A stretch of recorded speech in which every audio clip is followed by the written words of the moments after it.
আসসালামু আলাইকুম রহমতুল্লাহ বরকাতুহ। সম্মানিত সভাপতি, মঞ্চে উপবিষ্ট সমাজের বিরোধীজন নেতৃবৃন্দ এবং আমার প্রিয় এলাকা কুমিল্লার মনোরঞ্জন এবং লাকসামের প্রিয় ভাই ও বন্ধুগণ, আসসালামু আলাইকুম রহমতুল্লাহ বরকাতুহ।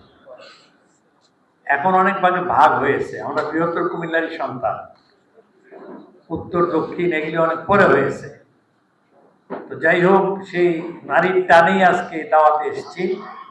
ভালো হতো আরো আগে আসতে পারলে, প্রচন্ড জ্যাম রাস্তায়। সম্মানিত ভাই সব, গত 1971-এর স্বাধীনতার পর থেকে আজ পর্যন্ত যত পরিবর্তন হয়েছে, মানুষের মৌলিক ভাগ্যের কোনো পরিবর্তন হয়নি। যে দেশের যুবকরা সার্টিফিকেট নেওয়ার পর রিক্সা চালায়, যে দেশের যুবকেরা বিদেশে শ্রমিক হওয়ার জন্য চলে যায়, আপনারা জানেন, যারা সৌদি আরব সহ বিভিন্ন দেশে গিয়েছেন, যারা সেখানে শ্রমবাজারে চাকরি করে কি কঠিন পরিশ্রম, তারা অনেক কষ্ট করে কিন্তু আমাদেরকে রিমিটেন্স পাঠায়। সন্তানদের দিকে তাকিয়ে, বউ বাচ্চাদের তাকিয়ে পরিশ্রম করে, রাত দিন পরিশ্রম করে। সেখানে মান অনুযায়ী কিন্তু মর্যাদা নেই। এতটা বছর স্বাধীনতার পরে আমার সন্তানদেরকে আমরা শিক্ষিত দলকে তাদের কর্মের হাত বানাতে পারলাম না। এটা অতীতের শাসকদের টোটালি ব্যর্থতা।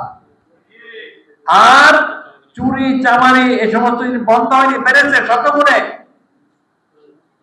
আমাদের দেশের রাষ্ট্রনায়করা যদি নিজেরা চুরি করে, স্বাভাবিক মানুষ নিরাপদ হবে কি করে? শেখ হাসিনা এবং তার দল বলেরা ব্যাংক লুট করে শেষ করে দিয়েছে, নির্বাচন ব্যবস্থাকে ভেঙে দিয়েছে। 14-তে কেউ ভোট দিতে পেরেছি? পারি নাই। 18-তে পারি নাই, 24-এ 22-এ পারি নাই। আমার গণতন্ত্র শেষ করেছে, আমার অর্থনীতি ধ্বংস করেছে।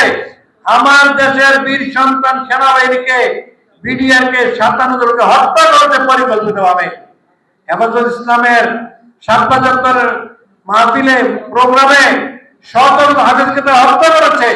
একটি কারণ, জনগণকে ভালোবাসে না।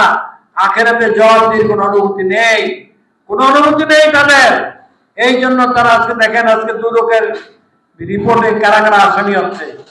সুতরাং আল্লাহর দেয়া বিধান, আল কোরআনের আলোকে ন্যায়ভিত্তিক সমাজ হলেই মানুষ শান্তি পাবে, মুক্তি পাবে।